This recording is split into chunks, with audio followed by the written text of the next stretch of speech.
Ako si Maria at ito ang aking kwento.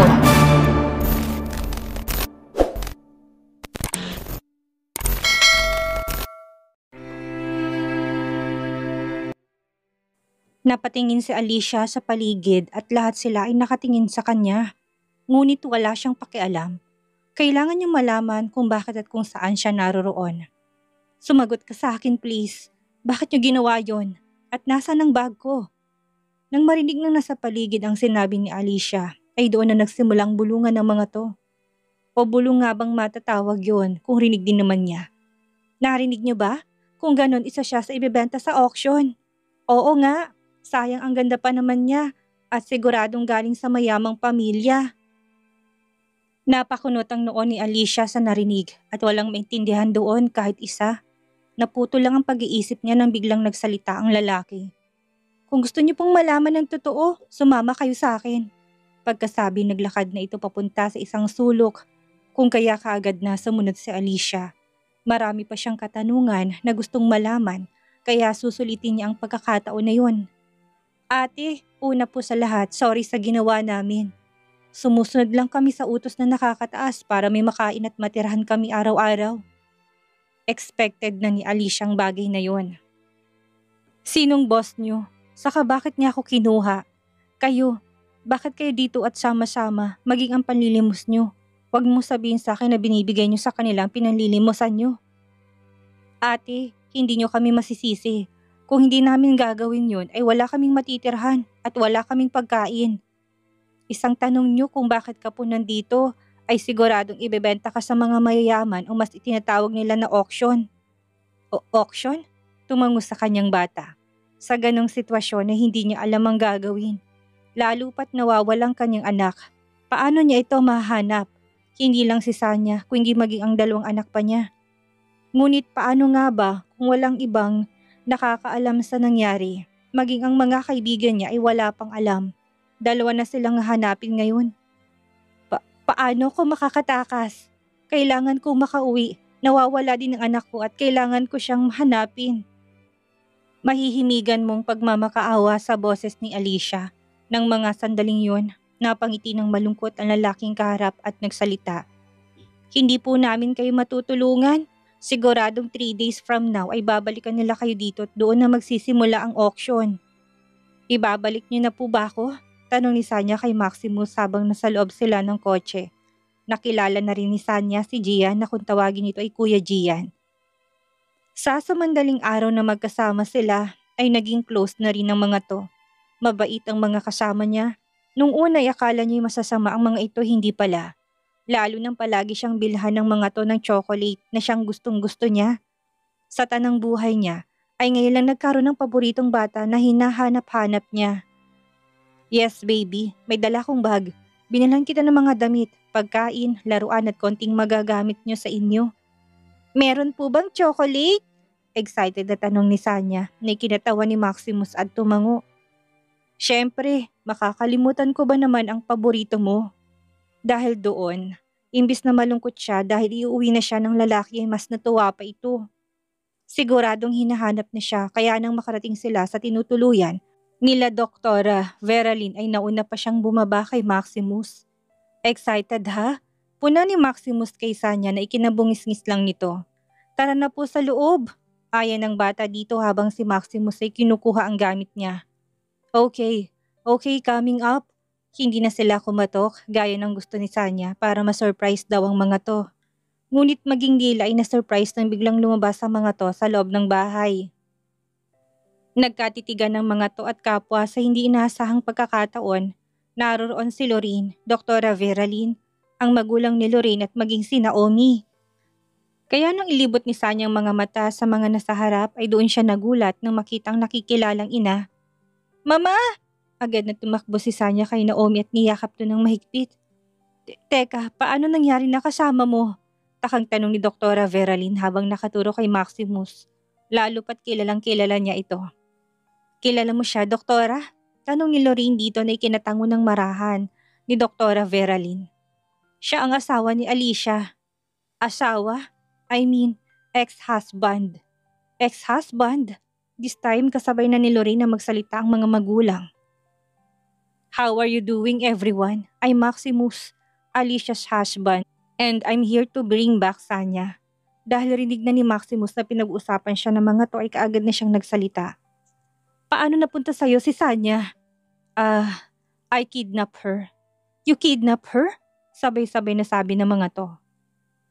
Nalaman nila ang rason kung bakit yun nagawa ni Maximus and to his surprise ay nandoon na si Naomi. Si Naomi na siyang nag-alaga sa mga anak ni Alicia nung panahon na kakakasal pa lang nila. Ang daming nalaman ni Maximus mula sa mga to. Kahit nga si Sanya hindi na umalis sa tabi ni Naomi, lalo na't ang tagal nilang nagkawalay ng dalawa. Where is my wife? I actually wanted to see her. Ilang araw na kami hindi nakikita. Nasabi rin ni Maximus ang buong katotohanan sa mga ito, lalo pa at ang alam nila ay hiwalay na sila ni Alicia. Wala naman ang dahilan para maglihim. Isa pa, maaring makatulong ang mga kaibigan ni Alicia. Para sa kanilang dalawa, nagdesisyon siya na tanggapin ng mga anak nito kung kaya hanapin na lang nawawala pang dalawa at siyang tatayo nilang ama.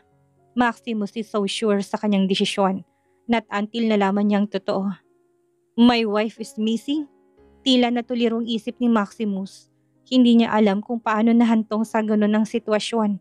Lalo pat huling kita nila'y alam nito na hiwalay sila. He wanted her to be happy so he was helping her. Pero paano niya ito matutulungan kung ngayon nawawala ito? Yun talagang dahilan kung bakit kami paalis. Dahilan hindi na lang si Sanya ang nawawala. Ang kaso baliktad na ngayon. Kaagad na tumayo si Maximus at tinawagan si Gian. My wife is missing. Meeting at 20 minutes. Pagkasabi niya noon ay kaagad niyang binaba ang tawag at tinarap ang mga kasama niya. I am leaving. I need to gather information what and where her last location. I will keep you updated. Don't worry. Tumangong mga to sa kanya at paalis na sana doon na magsalita si Sanya. Mister, napalingon si Maximus kay Sanya at ngumiti dito ng bahagya. Nagulat naman ang mga to sa pangiti ni Maximus, lalo pat kilala ng marami si Maximus bilang cold-hearted at walang hiningitian na kahit na sino. You will find her, right? Of course I am. You know how much I love your mommy. Dahil doon ay napangiti na rin si Sanya kung kaya ginulo ni Maximus ang buhok ng bata at nagpaalam dito. Kumaway na lamang pabalik si Sanya bilang pamamaalam sa papalayong figura nito. Samantalang sa kabilang banda naman, nakabalik na sa loob ng silid si Alicia. Pagkatapos niyang makakain, ay pinabalik siya kagad sa kanyang silid. Ang alam niya ay sama-samang mga to palagi. Bakit hindi na lang siya manatili doon? Mas lalo tuloy siyang nade-depress sa maaring susunod na mangyari. Naging ganoon ang kanyang routine. Kapag kakain lang siya doon, niya lang nakakasamang mga bata. Lagpas 20 ang mga to at halos lahat sa kanila ay nakausap na niya. Iisa lang ang sinasabi nila. Merong auction at siya ang ibebenta. Meron na rin daw nauna sa kanya kung kaya't alam nila. Dahil doon, mas lalo lang siyang kinakabahan sa mga susunod o paparating pa lang na araw. Pero sa kabilang banda ay nagkaroon siya ng mga bagong kaibigan. More or like, kakwentuhan sa mga bagay na wala siyang alam. Katulad ng nagawa nila iyon dahil wala ng ibang mag-aalaga sa kanila. Wala silang matutuluyan. Wala silang makakain. Ayaw naman daw nila na magaya sa mga literal na pulubi at sa kalsada na tutulog.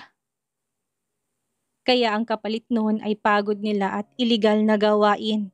She can't blame them. Yun lang ang paraan nila para mag-survive. Kung siya nga ay pinamigay ang anak para lang sa mga to. She marries Maximus para lamang mabuhay siya at ang mga anak. Kanya-kanya lang tayong solusyon kung paano malulutasan ang problema na meron tayo kaya hindi niya masisisi ang mga to.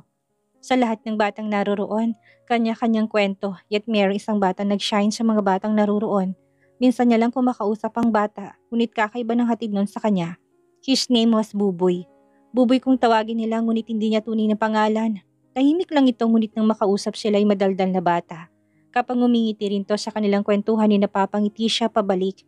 Lalo na sa kakyutan nito, natigil na rin ang pambubuli kay Buboy. At yun ay dahil sa kanya. Kaya nga nagpasya siya na kapag nakataka siya doon ay liligtas niya mga bata at isasama paalis.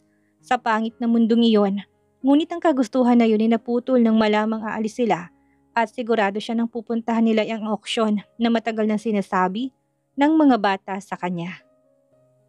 Tanghali nang umuwi sila Buboy kasamang lalaki na palaging nambubuli sa kanya noon. Simula nang dumating si Alicia sa kanilang lugarin na bagong pananaw ng mga bata, lalo nang magkaroon ng magandang pinag-aralan upang magkaroon sila ng magandang kinabukasan. Noong una, ang tingin ng mga bata kay Alicia ay isang estranghero na aalis din sapagkat ang alam nila ay kapag araw aalis na ito. Not until na ng auction ay naging close nila si Alicia. Bawat araw na punta nito doon ay inaabangan nila katulad na lang ngayon. Wala pa si Ate Alicia? Tanong ng matangkad na lalaki na siyang pasimuno sa pangbubuli kay Buboy noon. Kinausap to ni Alicia at matapos ang one-on-one na usapan ng mga to ay nagbago ang binata.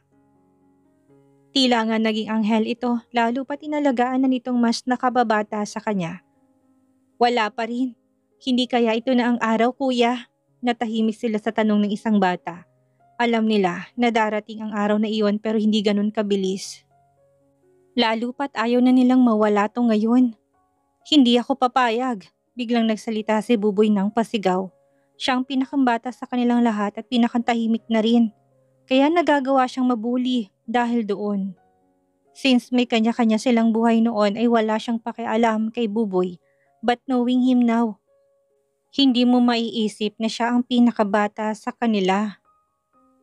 Ako rin, hindi papayag. Ako din. Sunod ng kanilang mga pagsang-ayon na hindi pwedeng umalis si Alicia. Kahit na bata lamang sila na nasa edad 6 hanggang 17 na edad. Mas marami pa rin silang alam sa mundong ginagalawan ngayon. Ganito, 5 lang kaming pupunta sa lugar kung saan gaganapin ang auction. Alam natin na palaging may kasama sila sa atin at since kabisado na natin kami-kami na lang, okay? Yun ang plano ni Jay, na siyang isa sa nakakatanda sa kanilang lahat. Isa sa mga lalaking namamalimos kay Alicia bago siya mapunta doon. Kuya Jay, sasama po ako. Napatingin silang lahat kay Buboy nang magsalita itong muli. Buboy, bata ka pa. Baka kapag tatakas na tayo. Hindi na ituloy ng isang lalaki ang sasabihin niya nang pigilan siya ni Jay. Sige Buboy, sasama ka basta wag kang lalayo sa amin, okay? Pero Jay, nagrereklamo pang kasamahan niya, ngunit tinignan lamang siya ni Jay at wala itong nagawa. Ramdam ni Jay na merong kakaiba sa batang si Buboy. Lalo pang ang talino nito ay walang katumbas. Nito lang nilang naging close si Buboy pero tila ito pa ang mas matanda sa kanila. Sa kabilang banda, nakatulala si Alicia sa harapan ng salamin habang inaayusan siya ng makeup artist at isang hair designer. Hindi niya alam kung nasaan sila, lalo na't nakapiring siya nang umalis sila. Habang tumatagal ay nawawalan na siya ng pag-asa na makaalis sa lugar na yon. Mababait ang mga nag-aayos sa kanya. Kita niya na nag-aalala din sila para sa kanya. Ngunit hindi niya na lamang iyon pinansin. Dapat nga ay nag-iisip na siya ng paraan kung paano tumakas ngunit wala siyang maisip na maayos ng mga oras na yon. Hanggang namalayan na lamang niya na papunta na siya ngayon sa lugar na hindi niya alam. Nakasuot siya ng long dress na kulay itim na kung saan meron tong slit sa kanang parte ng hita niya. Kitang-kitang makinis at maputi nitong hita. Katulad kanina'y meron siyang piring kung kaya hindi niya alam kung nasan siya. Hanggang sa makarating sila sa maingay na lugar at puro kalalakihan ang naririnig niya. Ramdam niya ang pagkatutok ng spotlight sa kanyang sarili. Ang mga titig ng mga kalalakihan na nasa harapan niya. Nanggigilid ang kanyang mga luha. Pakiramdam niya pinapipiestahan na siya ng mga to. Feeling niya ang dumi-dumi niya. Let's all welcome our new friend here. Let's call her the Lady in Black. Nagsisimula na, anong plano natin? Mahinang tanong ng kasama ni Jay sa kanya nang marinig na ipinakilala na si Alicia sa stage. Hanapin na muna natin yung dalawa, saka tayo kikilos. Tumango sila sa sinabi ni Jay at hinanap si Buboy at ang isa nitong kasamang nakakatanda sa kanya. Ang dahilan kung bakit sila naruroon ay dahil ginawa silang waiter ng kanilang amo. Tuwing merong auction ay silang nagninstulang tagabigay ng alak sa mga bisita. Nagkaproblema pa nga nang makitang kasama si Buboy. Mabuti na lang at nagmamadali ng mga to at kulang sa tao kaya pinapasok na sila kaagad sa loob. Sa dami ng dumalo ngayon ay masasabi ni Jay na mas marami ito kaysa sa mga nakaraan, which is pinagtataka niya. Mukhang maraming may gustong mabili ang kanilang ate Alicia, kung kaya ganun karami ang bisita. Dahil na rin sa dami ng bisita, ay nahirapan silang hanapin si Buboy at ang kasama nito. Na maging si Buboy ay napahiwalay sa kasama dahil inutusan siya ng mga bisita at pagbalik niya ay wala na doon ang kuyang kasama. Hindi siya nagpanik bagkus tumingin pa sa stage nang ipinakilalang Ate Alicia niya. Nakaramdam ng galit ang batang si Buboy dahil tila isang laruan ng turing kay Alicia ng mga naroroon at gustong-gusto tong bilhin. Siyempre, bago magsimula ang auction, katulad ng dati ipaparanas na muna namin sa inyo sa Lady in Black. Who wants to go first? Biglang nagtaasan ng mga kamay ng napakaraming bisita na ikinaatras ni Buboy. Naguunahan ng mga to at sumisigaw pa na sila ang tawagin. Ganun ba kasabi ka mga to sa babae? What is this? I thought simpleng auction lang. Hindi ko alam boss, yun din ang pagkakaalam ko. Shit, hindi nila pwedeng hawakan ng asawa ko. Napalingon si Buboy sa narinig niyang usapan na tila nagtatalo. Nakita niyang dalawang lalaki na kapwa nakasuot ng maskara. Maaaring itagong iyong katauhan sa lugar na yon pero karamihan sa kanila ay hindi nakamaskara. Isa pa, tama bang narinig niya? Asawa, lalapitan na sana niyang dalawa upang kausapin ng biglang may humila sa kanya. Kanina ka pa namin hinahanap, Buboy. Kailangan na nating masimulan ng plano. Dahil doon inawala na sa paningin niya ang dalawang lalaki nakamaskara at sumama na lamang sa kanyang mga kasama upang mailigtas si Alicia. Alam nila na matapos nilang gawin yon ay maaaring mawawalan na sila ng tirahan. Ngunit okay lang sa kanila. Bukod sa plano nila ngayon doon, ay sigurado sila na paalis na ngayon ng mga kasama nila at magkikita-kita sila sa pinag-usapan nilang lugar. Kapag hinabol sila ng dati nilang amo, ay police station ang diretsyo nila. Nabanggit ng kanilang Ate Alicia na merong DSWD na siyang kumukup-kup sa mga bata na wala ng pamilya. Doon maaari din silang magkaroon ng maayos na tahanan, pagkain, lalo na't makapag-aral, yun ang kanilang plano. Samantalang si Alicia naman na hindi na mapakali sa kanyang kinaupuan nang marinig ang sinabi ng MC. Hahawakan daw siya sa kamay at hahalikan pagkatapos ay aamuyin ang leeg niya at tapos na. Ngunit sa isang katulad niyang babae, hindi yun makatarungan. Gusto niyang tumakbo at tumakas ngunit natatakot siya na isang maling galaw niya lang ay buhay niyang kapalit lalo pat na makaharap niyang pinagkang boss kanina'y pinagbantaan ng buhay niya. That guy with the mask, yes, come here. Narinig ni Alicia ang disappointed na boses ng mga kalalakihan, hindi napili upang malapitan siya. Habang siya naman ay nanlalamig na sa takot. Paano kung manyak na lalaking lalapit sa kanya? What more pa kayang makakabili sa kanya? Paano ba siya makakatakas? Ayaw naman niyang mawala sa mundo dahil hahanapin pa niyang mga anak. Isa pa gusto niya ring iligtas sa mga bata na napunta sa kamay ng malupit na lalaki at ginagamit sila sa iligal na paraan. Okay, mister, this is your lucky chance and I hope ikaw din ang makapag-uwi sa kanya. Dinig niyang malisyosong tono sa boses ng tagapagsalita na lalo niyang kinakainis. Maya-may tumahimik ang paligid at nag-aabang ang mga to sa susunod na mangyayari. Maging si Alicia ay nakikiramdam at pinapakinggan ng kaharap ngunit hindi niya talaga ito maramdaman o makita man lang. Kaya mas lalo siyang kinakabahan dahil sa piring hanggang sa may kumuha ng kamay niya at napabuka ang kanyang mga labi sa takot. Alam niyang ramdam nitong panginginig ng kamay niya. Biglang humigpit ng bahagya ang kapit ito sa kanyang kamay at doon naramdaman niya ang pagdampi ng labi nito sa kamay niya. Naghiyawan ang mga kalalakihan sa inggit habang si Alicia ay napaupo ng maayos dahil merong kakaiba sa lalaking humawak ng kamay niya at tumalik dito. Okay now, sa leeg naman. Hindi huminga si Alicia nang unti-unti maramdaman niyang paglapit ng kaharap sa kanya. Hawak pa rin kasi nitong kamay niya at maya-maya napapikit siya ng mariin nang maramdamang hinalikan siya nito sa leeg. Ramdam niyang mainit na hininga nito. Akala ko ba amoy lang sa leeg? Sigaw ni Alicia sa isip niya at doon na siya nagpasya na tumakas. Bahala na, basta tatakbo siya mamaya. Kung mamatay man siya, wala na siyang pakialam basta hindi siya mapapasa kamay ng kahit na sinong lalaki doon. Bakit tumalik? Ang daya, walang dapat halik. Sunod-sunod ang reklamo ng mga to dahil sa nakita umingi sa paligid. I will save you, wife. Nagsalita ang lalaki may hawak sa kamay ni. Ngunit hindi niya narinig dahil sa ingay ng paligid. Ha? Yun lang ang tanging nasabi ni Alicia at umalis ng lalaki ng walang iba, kundi si Maximus dahil nagagalit na rin ng mga kalalakihang naroroon. Yes, nandun si Maximus para sagipin si Alicia. Ilang araw din silang walang tulog para lang malaman kung nasaan si Alicia at kung paano nila ito ililigtas. Ngayon hindi niya nahayaan na mawala pa to sa paningin niya. Ang kailangan na lang ay hintayin ng tamang oras para sa pagsugod nila. Let's start the bidding, everyone. Narinig nila, Jay at Buboy ang nagsimula ng bidding. Dahil doon ay pinapunta na ni Jay ang mga to sa pwesto nila. Si Jay at Buboy ang nakapwesto sa may silid na tutuluyang sandali ni Alicia Bago tuluyang umalis, kasama na nakabili dito habang ang iba pa nilang kasama ay sa hindi kalayuan para magbantay sa kanila kung sakali. Ang starting price natin, 10 million. Pagkasabi nun ng MC, kagad na nagsitaasan ng mga hawak na bilog at nagsabi ng kanilang price. 11 million, 15 million, 20 million. Halos magulantang si Alicia sa kanyang narinig na presyo ng mga to. Milyong-milyong perang binibigkas ng mga kalalakihang magkakasama sa loob ng silid na yon. Naisip niya na ganong karami ang pera ng mga kalalakihang naroroon. Hindi pala simpleng mga taong naroroon kung hindi mga bigatin. 20 million, going once, salita pa ng MC. 21 million, 23, 25 million, 100 million.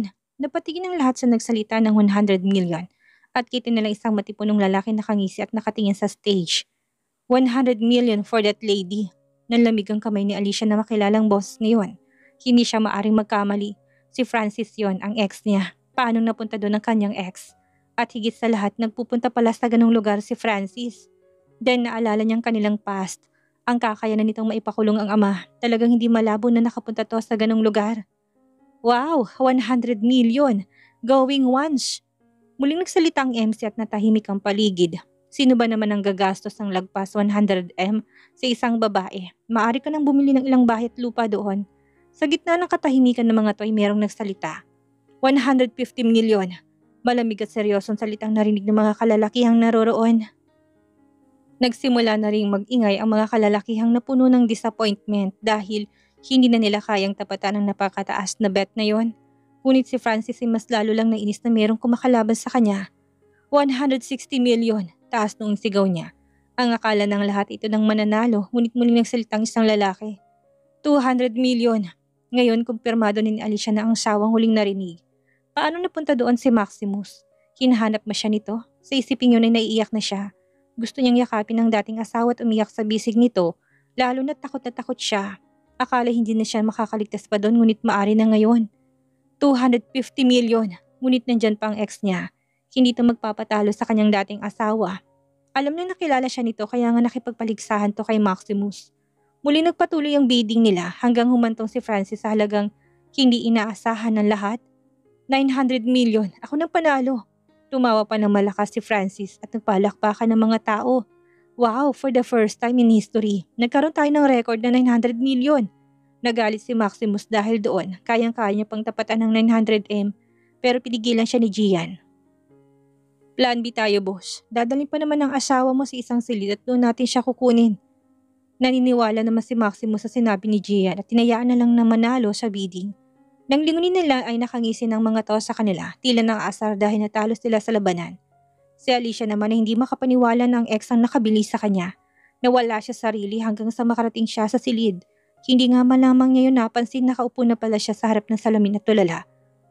Ano ang nangyari sa kanya kapag kinuha na siya ng ex niya? Siguradong pahihirapan siya nito. Ate Alicia! Natauhan si Alicia na may tumawag sa kanya at nang lingunin niya ay laking gulat nito nang makita niya si Buboy. Jay! Buboy! Anong ginagawa niyo dito?